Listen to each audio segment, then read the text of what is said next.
I'm Emily 32F, and I've been a professional wedding planner for almost a decade. I've handled all kinds of brides, some sweet, some nightmare level entitled, but nothing could have prepared me for my own sister, Jessica 28F, and the absolute disaster that was her wedding. Jessica has always been the golden child. Growing up, she never heard the word no. If she threw a tantrum, she got what she wanted. If she messed up, our parents made excuses for her. Meanwhile, I had to be the responsible one, the one who didn't cause problems, the one who sucked it up and handled things. Over time, I learned to keep my distance and focus on my own life, but Jessica never really grew up. So when she announced her engagement to Matt 30M, I knew, deep in my soul, that it was going to be a problem for me. Jessica wanted a huge wedding, over the top, expensive, Instagram-worthy. The issue? She and Matt had limited funds and no structured budget. Jessica assumed she could get discounts, borrow money, and figure it out along the way. And worse, she fully expected me to plan the entire thing for free. It started with a family dinner. Jessica and Matt had just gotten engaged, and my parents wanted to celebrate. Everyone was in a good mood, toasting their future, when Jessica turned to me with a big smile. "I don't even have to stress about planning," she said. "Emily's got it covered." I laughed, thinking she was joking. She wasn't. She immediately launched into ideas: floral arches, chandeliers, a 5-star venue, custom bridesmaid dresses, live music. Every word out of her mouth screamed expensive. I waited for her to mention a budget. She didn't. So I asked, "What's your budget looking like?" Jessica waved a hand. "We'll figure that out later. I mean, I'm not worried since you'll be handling everything." That's when I realized she was serious. She actually thought I was going to plan her entire wedding for free. I reminded her that wedding planning is my job. It's how I pay my bills. I told her I'd be happy to help in small ways, like recommending vendors or giving advice,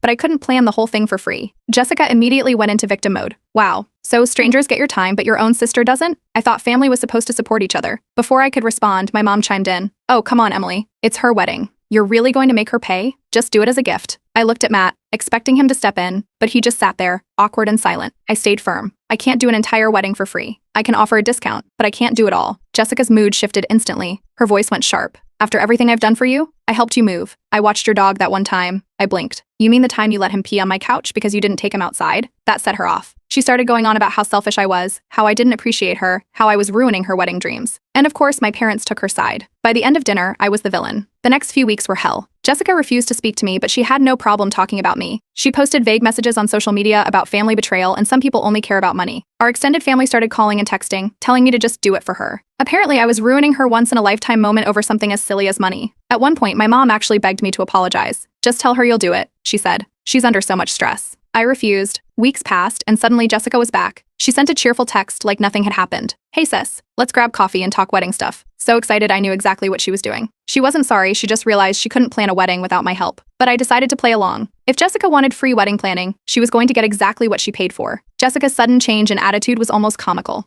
After weeks of the silent treatment and social media posts about fake family, she popped back up like nothing happened. She sent a text full of exclamation points, talking about how excited she was to finally start planning the wedding together. I already knew what was happening. She wasn't apologizing, she was just out of options. Still, I played along. We met for coffee, and she immediately launched into her new strategy. This time, she wasn't demanding I plan everything. She was acting like she only needed a little guidance. Just some recommendations, a bit of advice here and there. Nothing major. I nodded, sipped my drink, and let her talk. Then came the first jab. She laughed and said it was so crazy that her own sister wouldn't do more to help, but she'd make it work somehow. She even mentioned how her friend's sister planned her wedding for free. I smiled and told her to start by figuring out her budget. Jessica had no budget. She wanted a luxury wedding but assumed she could cut costs by getting deals and DIYing things. I told her the reality: big weddings cost money. There are no secret industry discounts. If she wanted quality vendors, she needed to pay them. She waved me off and asked for my contacts. I gave her a few names, but that was it. I didn't call anyone, negotiate, or set up meetings for her. She had to handle it herself. Within a week, the complaints started rolling in. The florists were too expensive. The caterers wouldn't work with her. The venue she wanted required a massive deposit. She called me, frustrated. "I thought you knew people." I reminded her that vendors don't give out free services just because someone's sister is a wedding planner. She huffed and said she'd handle things herself. Then came the dress disaster. She picked out a designer dress that was thousands over her budget, then looked at me expectantly, waiting for me to fix it. I shrugged. Maybe look for a cheaper option. She was not happy. Determined to save money, she decided to DIY everything. Invitations, decor, centerpieces, except she had zero artistic ability. She tried to hand paint wedding signs, but the lettering was wobbly, and the paint smeared. She attempted floral arrangements, but the flowers wilted because she didn't store them properly. She bought discount table runners that arrived wrinkled and fraying at the edges. I warned her, again, that some things are worth paying for. She rolled her eyes and called me negative. Then came the venue disaster. She found a place she loved and put down a non-refundable deposit without checking contract details. 2 weeks later, she changed her mind and wanted me to fix it. I told her there was nothing to fix. The deposit was gone. That's when she started to panic. She came over, sat on my couch, and started venting about how stressful everything was. Matt was frustrated with her. Vendors weren't responding. Things were piling up. I listened, waiting for the moment she would ask for real help.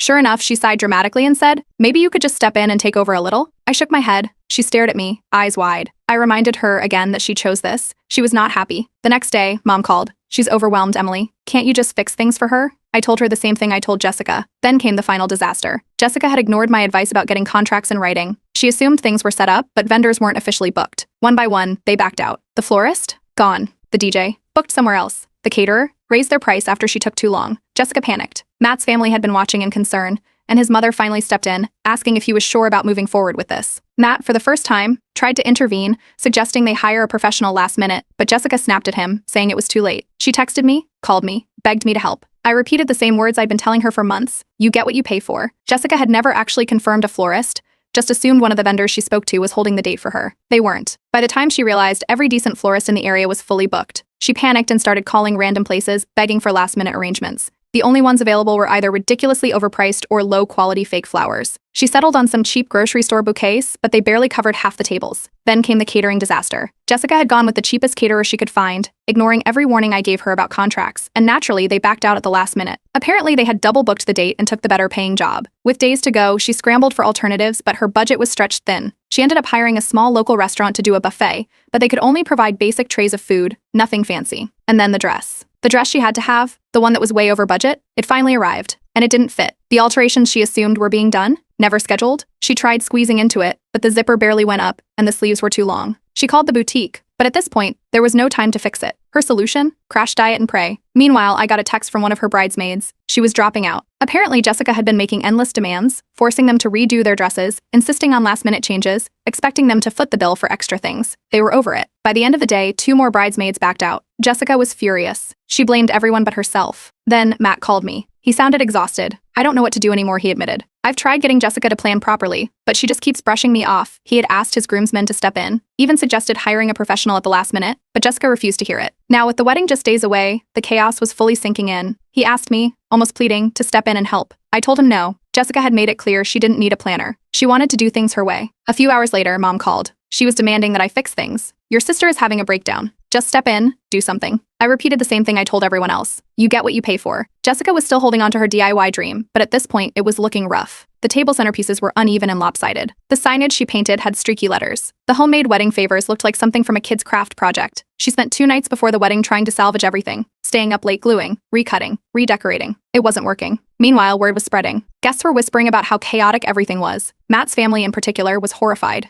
Then, the music issue hit. Jessica never actually booked a DJ. She thought she could just find someone closer to the date. By the time she checked, no one was available. With no entertainment planned, Matt suggested using a Bluetooth speaker and a playlist. Jessica lost it. By now, the stress was getting to her. She was snapping at everyone, blaming everyone, throwing tantrums, and then she made her final desperate move. She showed up at my place, eyes red, voice shaking. "Please," she begged, "just help me fix this." I looked at her. This was the moment she finally admitted she needed me. But it was too late. I repeated the words I'd been telling her all along. "This is what a free planner gets you." She lost it, screaming, crying, telling me I ruined everything. Matt stood behind her, arms crossed, watching. For the first time, he looked like a man rethinking everything. And the wedding hadn't even happened yet. The wedding day arrived, and from the moment the sun rose, it was a disaster. Jessica had chosen an outdoor venue with no backup plan, no tents, no covered areas, just an open garden. The weather forecast? Heavy rain. By noon, dark clouds rolled in. By the time guests started arriving, the rain poured. People scrambled for cover under trees, huddling under whatever umbrellas they had. The cheap, flimsy DIY decorations Jessica spent weeks working on, soaked. The watercolor signs she painted, smudged beyond recognition. And then the seating chaos began. Jessica never arranged a seating chart, assuming people would just figure it out. They didn't. Guests wandered around, confused, asking where they were supposed to sit. Elderly relatives stood around awkwardly,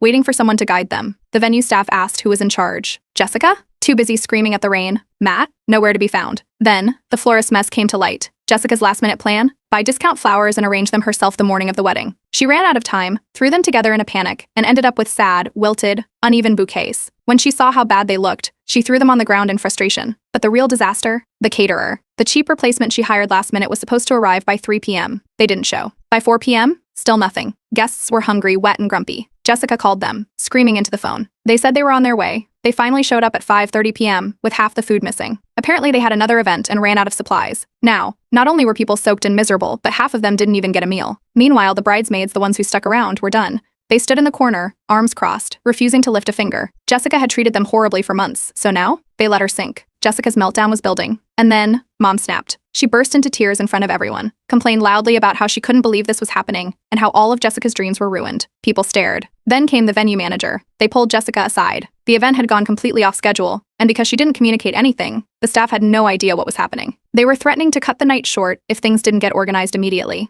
Meanwhile, Matt's family, watching in horror. His parents sat at their table, whispering to each other, looking beyond uncomfortable. His mother at one point shook her head and sighed. Then came Jessica's dress disaster. It still didn't fit. The zipper barely stayed up. She kept tugging at it, fuming. It was too late to fix it. Her solution? Pinning the back together with safety pins. By now, guests were checking their watches. Some were already leaving, grumbling about the rain, the missing food, the lack of music. And speaking of music, no DJ. Jessica thought I'd book one. I didn't. Her backup plan? A Bluetooth speaker. Halfway through the night, the music randomly stopped, and nobody knew how to fix it. By now, guests were whispering about how bad everything was. And then, the final humiliation. People started taking photos. They posted on social media. Pictures of the ruined decorations, the empty buffet tables, the bridesmaids standing off to the side, refusing to help. It was all over Instagram and Facebook before the night even ended. Jessica? Livid. She stormed up to me, blaming me for everything. The vendors, the weather, the food, the guests leaving early. All my fault, apparently. I didn't react. I just repeated the same thing I'd been saying for months. This is what a free planner gets you. Matt? Silent. But I saw it in his face. The realization. The regret. And at that moment, I knew. This wedding wasn't just a disaster. This marriage wasn't going to last. The wedding was over, but the real fallout had just begun. Jessica and Matt had planned a honeymoon, a luxury beach resort in Mexico. Except there was one problem. Jessica couldn't afford it. Between all the last-minute vendor replacements, the overpriced food, and the rushed DIY disasters, she had burned through whatever little budget she had. She tried to move things around, but the resort wouldn't refund the deposit, and there wasn't enough money left for flights, activities, or even the hotel balance. So instead of sipping cocktails by the ocean, Jessica spent the first week of her marriage sulking at home. And Matt? He barely spoke to her. By the second week, Matt started pulling away. He stayed at work longer. He went out with friends more. He stopped responding to her constant texts as quickly. Jessica tried to pretend everything was fine. She posted filtered photos of the wedding, carefully avoiding the disaster shots that had already been spreading online. But people weren't fooled. Friends and family had been there. They saw the chaos. They heard the whispers. They watched the disaster unfold in real time. And then there was social media. Some guests, especially Matt's side, had posted about the wedding. One of the bridesmaids made a not-so-subtle post. I've been to some messy weddings before, but this one takes the cake. A distant cousin uploaded a picture of the soaked decorations with the caption, DIY isn't for everyone. And then, someone no one knows who uploaded a full breakdown of the disaster to a wedding Facebook group. People ate it up. Complete strangers were commenting, laughing, calling it the worst wedding story they've ever heard. Jessica, mortified, she went into damage control mode, trying to rewrite history. She told people it wasn't her fault. The vendors scammed her. The weather betrayed her. The guests were ungrateful. And of course, her favorite excuse, I sabotaged her. At least, that's what she told our parents. They tried to guilt trip me, again, saying I should have just helped a little, and that I should feel bad for how things turned out. I didn't. Because while Jessica was drowning in embarrassment, I was getting calls from people who had been at the wedding. Matt's cousins, some of them had engaged friends who now wanted to hire a real planner. Me. Even some old classmates who heard the story through the grapevine reached out. My business? Gaining some unexpected attention. While I had a few inquiries from guests who wanted to avoid a similar disaster, I was also getting messages questioning whether I had set Jessica up. Meanwhile, Jessica? Falling apart. And so was her marriage. Matt had seen it all firsthand. He knew how reckless she had been, how disorganized, how quick she was to blame everyone but herself. And slowly he checked out. At first it was small things. He stopped engaging in conversations. He left the house more. He stopped tagging Jessica in posts. Then, the real signs started showing. He canceled plans with her. He spent weekends at his parents' house. And one day, he finally admitted it. He wasn't sure if he wanted to be married anymore. Jessica? Lost it. She begged. She screamed. She tried to guilt him into staying. But Matt? Done. 1 month after the wedding, Matt moved out. 2 months later, he filed for divorce. Jessica spiraled. She called everyone she could, trying to get people on her side. Mom? Still defending her. Dad? Silent. Extended family? Avoiding her. People had seen too much. And me? I moved on. A small part of me wondered if I could have done more, if standing my ground had been too harsh. But then I remembered the months of manipulation, the entitlement, the way she tried to destroy my business afterward. Jessica had every chance to fix this, and she threw them all away. I let out a breath and moved on. Nothing. The wedding had been a disaster, the honeymoon never happened, and within weeks, Matt had checked out completely. At first, he was just distant, working late, making excuses, avoiding long conversations. Then he started staying away more and more. He crashed at his parents' house some nights. Jessica would call, texting nonstop, but he barely responded. The tension boiled over when Jessica's financial nightmare hit full force. Turns out she had taken out multiple loans for the wedding, maxed out credit cards, and completely drained her savings. She went to her parents, begging for help. At first, Mom tried to reason with Dad, saying Jessica had been through a lot. But when Dad refused, she hesitated before finally relenting. Jessica, we've done everything we could for you. It's time to fix this yourself, she said, though her voice was softer than firm. Jessica lost it. She started blaming everyone. The vendors, the guests, me, and of course Matt. Meanwhile, Matt's parents weren't blind to what was happening. They sat him down for a talk, the kind of talk that makes someone rethink their entire life. They pointed out how reckless Jessica was, how she had burned bridges with friends, how her social media meltdowns weren't a good look, and how, maybe, just maybe, this was a sign that their marriage was a huge mistake. Then, out of nowhere, Matt reached out to me. It wasn't a long conversation, just a simple, almost defeated message, "You were right." Jessica, meanwhile, was in full-blown damage control mode. She told everyone Matt was emotionally abusive, that he had changed after the wedding, that he wasn't being supportive of her financial struggles, and of course she found a way to blame me. Apparently I had set her up for failure. That's when things got worse, because the wedding disaster went viral. Some wedding guest, no one knows who, wrote a post on Reddit about the worst wedding I've ever attended. It blew up. Thousands of people read it. The comments dragged Jessica. People laughed at the lack of food, the rain disaster, the Bluetooth speaker playlist, the fact that her own bridesmaids abandoned her. Jessica saw it. At first, she tried to downplay it, laughing it off as exaggerated rumors. But as more and more people commented, she began scrambling for control. She posted long-winded explanations, painting herself as a victim of bad luck and sabotage, but few bought it. No names were mentioned, but everyone knew who she was talking about. And then, the final nail in the coffin. Matt discovered that Jessica had taken out a loan in his name. She had lied to him, using his information to get extra money for the wedding. That was it. Matt filed for divorce just 6 weeks after the wedding. He had also spoken to a lawyer about the loan Jessica had taken out in his name, and while he couldn't annul the marriage, he had grounds to sue for fraud. Jessica? Shattered. She showed up drunk at our parents' house, screaming and crying about how everyone was against her. Mom called me, pleading with me to talk to Matt and convince him to stay. I didn't even respond. Meanwhile, Jessica tried to win Matt back. She love-bombed him, grand gestures, long messages, promises that she would change. But Matt,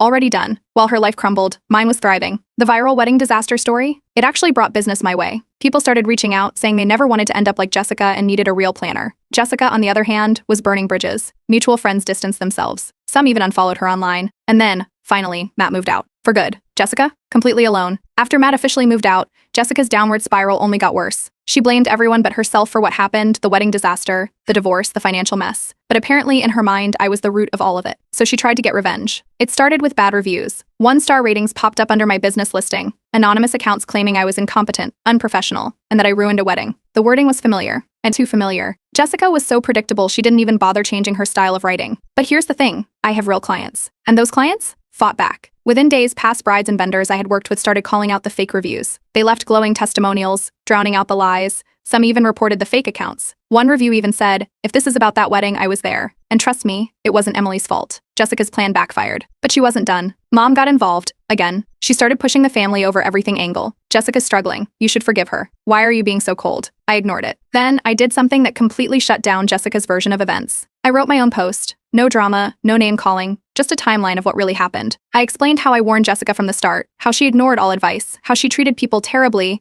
how she tried to destroy my career afterward. It blew up. People started sharing it, commenting on it, supporting me. Jessica? Silent. Well, for about a week. Then she tried to pull the sympathy card. She started a GoFundMe. The title? Starting Over After Betrayal. She wrote a dramatic story about how she was left with nothing and how certain people had turned against her. It got $0. Not a single donation. Meanwhile, real life hit her hard. She had slacked off at work during the wedding chaos, constantly leaving early to handle last-minute issues. Her boss warned her twice. The third time, after she missed an important deadline, they let her go. She called Mom again, looking for money, looking for sympathy. And for the first time ever, Mom told her no. She told Jessica to figure it out herself. Jessica panicked. She tried to reach out to Matt. Blocked. Then, she called me, crying, begging, said she had nowhere to turn. I let it go to voicemail. In the end, she had no choice but to move back home. Our parents let her stay, but only under strict conditions. No handouts. No endless complaining. She had to get a job and start fixing her mess. Jessica went quiet. People avoided her. Friends distanced themselves. She was the cautionary tale now. And while her life collapsed, mine took off. The viral wedding disaster. It got me noticed. A high-profile client reached out. The budget? More than Jessica's entire wedding cost. My business? Thriving. Jessica? Watching from the sidelines. Then, out of nowhere, she tried befriending me again. Acting sweet. Acting like she wanted to rebuild our relationship. I knew exactly what she wanted. Money. I looked at her and said, "You get what you pay for." And then I walked away. Jessica? Broke. Unemployed. Alone. Jessica finally hit rock bottom, and this time, no one was there to catch her. She spent weeks sulking at home, avoiding reality, waiting for someone to bail her out like they always had. But that day never came. Mom stopped paying for her expenses. At first, Jessica thought it was temporary, that if she threw a big enough tantrum, Mom would cave. But instead of giving in, Mom stood firm. No more handouts. No more excuses. Jessica had to figure it out on her own. That meant getting a job. She tried applying to different places, but every time, her attitude got in the way. She expected management positions despite having no real experience. She demanded higher pay despite burning bridges in her industry. She hopped from interview to interview, but nobody wanted to deal with someone entitled and unreliable. Then came the final blow. She found out Matt had moved on. Not just dating, actually happy. A few months after leaving Jessica, he met someone new. someone put together, drama-free, the total opposite of Jessica. And that's when she lost it. She went on a full rant, telling anyone who would listen that Matt had betrayed her, that he was already seeing this woman before they split, that he was fake and a cheater. But no one cared, because everyone knew the truth. Matt had tried. Matt had put up with her nonsense for too long, and now, he was thriving. Meanwhile, my business was exploding. After the viral wedding disaster, I had so many new clients I could barely keep up. My name was out there, and suddenly I was booking bigger weddings, bigger budgets, even a celebrity client. Jessica saw all of it. She knew she could have had a perfect wedding if she had just respected my boundaries. And suddenly she started telling people exactly that. She admitted that she should have paid me, and that she made a mistake. But at this point, no one felt sorry for her. She had burned every bridge. Then, her final act of desperation. She reached out to me, one last time, acting sweet, acting like she just wanted to talk things out. I already knew why she was really there. She needed money. She needed help. I looked her in the eye and repeated the words that had haunted her from the start. You get what you pay for. And I walked away. Jessica, forced to take a low-paying job she would have never considered before. For the first time, she had to earn her way, no handouts, no shortcuts. She stopped posting online after the embarrassment became too much. People moved on. Mom and Dad. At first, they tried to help, offering to pay off a small portion of her debt if she agreed to a financial plan. But Jessica refused to take any responsibility, blaming everyone else. That's when Dad finally put his foot down, telling her no more bailouts. And this time, Mom, though reluctant, agreed. Jessica had already learned her lesson. Some lessons come at a price. Jessica just didn't want to pay it up front.